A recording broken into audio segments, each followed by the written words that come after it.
Hi friends, welcome back. അപ്പോൾ ഇന്നൊരു കൂരിമീനിൻ്റെ recipe ആയിട്ടാണ് കേട്ടോ വന്നേക്കണത്. കൂരിമീൻ എന്നാണ് ഞങ്ങളിവിടെയൊക്കെ പറയുന്നത്. അപ്പോൾ ഈ മീനിന് പലയിടത്തും പല പേരായിരിക്കും. അപ്പോൾ ക്യാറ്റ് ഫിഷ് എന്ന് നമ്മൾ ക്യാറ്റ് ഫിഷിൻ്റെ ആ ഒരു വിഭാഗത്തിൽപ്പെടുന്ന മീനാണിത്. അപ്പോൾ ഇതെങ്ങനെ ചെയ്യണമെന്ന് നോക്കണ്ടേ. അപ്പോൾ വീഡിയോ ഇഷ്ടമെങ്കിൽ ലൈക്ക് ചെയ്യാൻ മറക്കല്ലേ, സബ്സ്ക്രൈബ് ചെയ്ത് സപ്പോർട്ട് ചെയ്തേക്കണേ.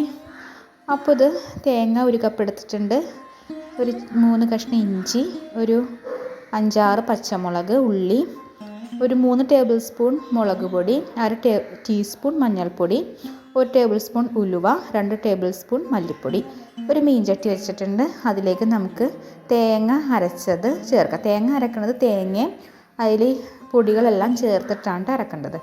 അപ്പോൾ ഇതിലേക്ക് അരച്ച അത് ഇട്ട് കൊടുക്കുക. പിന്നെ ആ ജാറ്, മിക്സിയുടെ ആ ജാറ് കഴുകിയ വെള്ളവും കൂടി നമ്മൾ ഇട്ട് കൊടുക്കും. ഇനി ഇതിലേക്ക് നമുക്ക് മീനുകളെല്ലാം ഇങ്ങനെ ഞാൻ 2ആയി കണ്ടിച്ചാണ് എടുത്തേക്കുന്നത്. വലിയ കൂരിയായിരുന്നില്ല, ചെറുതായിരുന്നു. അപ്പോൾ മീൻ കഷ്ണങ്ങളെല്ലാം ഇട്ട് കൊടുക്കുക. ഈ മീൻ ശരിയാക്കി എടുക്കാൻ ഇച്ചിരി പാടാണ്. ഇത് മീനിൻ്റെ മുട്ടയാണ്. 2 മീനിലെ മുട്ട ഉണ്ടായുള്ളൂ. ഇത് ഇച്ചിരി വലിയ മുട്ടയാണ്. കുട്ടികൾക്കൊക്കെ അത് ഭയങ്കര ഇഷ്ടപ്പെടും.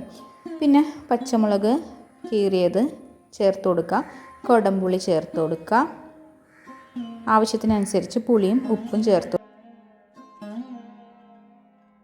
ഇനി ഇഞ്ചി ചതച്ചെടുക്കുക. ഇഞ്ചി മാത്രമുള്ള ഉള്ളിയും നമ്മൾ ചതച്ചാണ് എടുക്കുന്നത്. അപ്പോൾ നല്ലൊരു പ്രത്യേക ഒരു ടേസ്റ്റ് കിട്ടും. അപ്പോൾ ഇഞ്ചി ചതച്ചതിന് പുറമെ നമുക്ക് ഉള്ളിയും ചേർത്ത് കൊടുക്കുക. ഇഞ്ചി മാറ്റേണ്ട ആവശ്യമില്ല.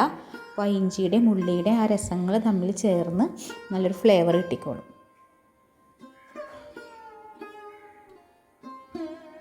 ഇത് മീൻ വറ്റി തുടങ്ങിയിട്ടുണ്ട്. നമുക്ക് ചതച്ചെടുത്ത ഇഞ്ചിയും ഉള്ളിയും ചേർത്ത് കൊടുക്കാം.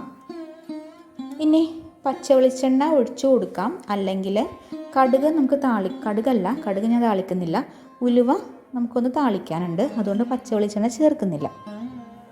അപ്പോൾ ഇതേ ഉലുവയും കറിവേപ്പിലയും താളിച്ചിട്ടുണ്ട്. അപ്പോൾ ഒന്ന് മീൻകറി ഒന്ന് വറ്റി കഴിഞ്ഞിട്ട് വേണം നമ്മൾ താളിച്ചിട്ട് കൊടുക്കാൻ. ഇതേ ഇപ്പോൾ ശരിക്കും വറ്റി എണ്ണയൊക്കെ തെളിഞ്ഞ് വന്നിട്ടുണ്ട്. അപ്പോൾ നമ്മുടെ മീൻകറി റെഡിയാണ്. നല്ല അടിപൊളി മീൻകറിയാണ്. എല്ലാവരും ഈ മീൻ വാങ്ങിച്ച് ഇത് വെച്ച് നോക്കുക.